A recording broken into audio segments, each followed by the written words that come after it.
मुंबईमध्ये शिंदेंच्या शिवसेनेच्या नगराध्यक्षांचा मेळावा पार पडला आणि या मेळाव्यामध्ये शिवसेनेचे मुख्य नेते आणि राज्याचे उपमुख्यमंत्री एकनाथ शिंदे यांनी जोरदार भाषण केलं। यावेळेला त्यांनी उद्धव ठाकरे यांना पुन्हा एकदा लक्ष्य केलं। सत्य परेशान होता है, पराजित नाही असं म्हणत शिंदेंनी उद्धव ठाकरेंवर जोरदार टीका केलेली आहे। सोबतच रहमान डकैत असा उल्लेख करत त्यांनी अप्रत्यक्षरित्या त्यांना टोला देखील लगावलाय।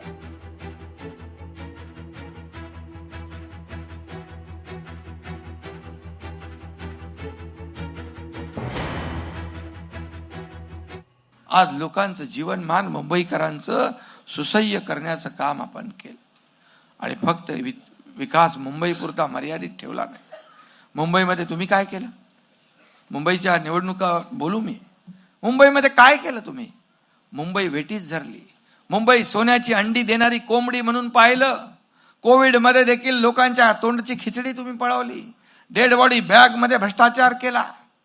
खोटे कोविड सेंटर उभे केले। कुठं फेडणार हे पाप? आम्हाला शिव्या देताय, टोमणी मारताय। जरा स्वतःच्या गिरेबाजमध्ये वागून बघा। आणि म्हणून आत्मचिंतन आत्मपरीक्षण करण्याची आवश्यकता कुणाला आहे? आपण लोकांचं घेणारे नाही, देणारे लोक आहोत। आधीचे लोक काय करायचे माहित आहे? आणि म्हणून मी सांगतो, बेईमानों की छाती में हमने भगवा झंडा गाड़ा है। बेईमानों के छाती में हमने भगवा झंडा गाड़ा है। रहमान डकैत ये याद रखना, या धुरंधर खड़ा है।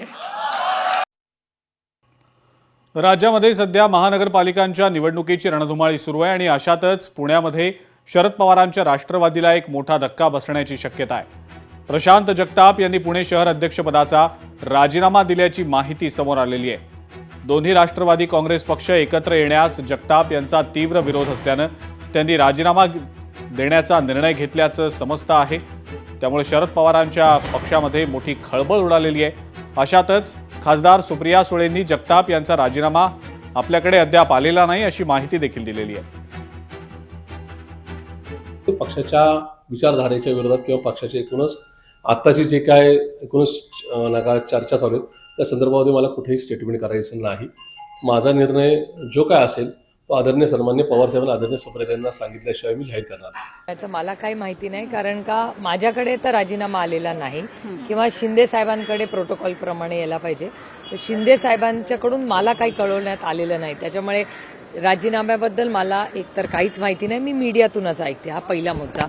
दुसरा की आघाड्या कोणी कशा करायच्या असे अनेक चर्चा अनेक लेवल्सला होत आहेत। त्यामुळे जोपर्यंत आपल्या हातात काही फायनल पडत नाही तोपर्यंत आपण कसं बोलणार? प्रशांत जगतापचं भाषण आहे जनरल बॉडीमध्ये की माझी जर छाती फाडली तर त्याच्यामध्ये अजितदादा दिसतील। अरे, आणि आता तर वेगळी भूमिका आहे। म्हणजे तुम्ही स्वार्थी किती आहे का? त्यांना दादांनी काही नसताना पीएमपीएल वर सदस्य केलं, संचालक। त्यांना पहिल्या टर्म मध्ये महापौर केलं दादांनी, आणि असं केलेलं असताना पण ते असं का करतात कळत नाही त्यांचं। अजूनपर्यंत अंतिम निर्णय असा कुठलाही झालेला नाही। आजच्या आमच्या बैठकीमध्ये आम्ही दोन्ही पक्ष एकत्रित निवडणूक लढवावी। त्यांनी राजीनामा देणार असं तुम्ही म्हणता, राजीनामा दिलेला नाही आणि ते आमच्या बरोबर राहतील असा आमचा शेवटपर्यंत प्रयत्न राहील। आमचे वरिष्ठ नेते आदरणीय पवारसाहेब असतील, सुप्रियाताई असतील, ते त्यांच्या बाबतीमध्ये त्यांच्याशी चर्चा करतील आणि प्रशांत जगताप या निवडणुकीमध्ये आमच्या बरोबर राहतील अशी आम्हाला निश्चित आशा आहे। ज्यावेळेला अंतिम यादी फायनल होईल त्यावेळेला मात्र कोणतं चिन्ह घ्यायचं, काय घ्यायचं, एकाच चिन्हावरती लढायचं का प्रत्येकाने वेगवेगळ्या आपल्या पक्षाच्या चिन्हावरती लढायचं, त्याचा निर्णय आत्ता झालेला नाही। आगामी काळामध्ये, नजीकच्या काळामध्ये लवकरच तो होईल। लोकशाही मराठी ऐका, पहा, जागरूक रहा।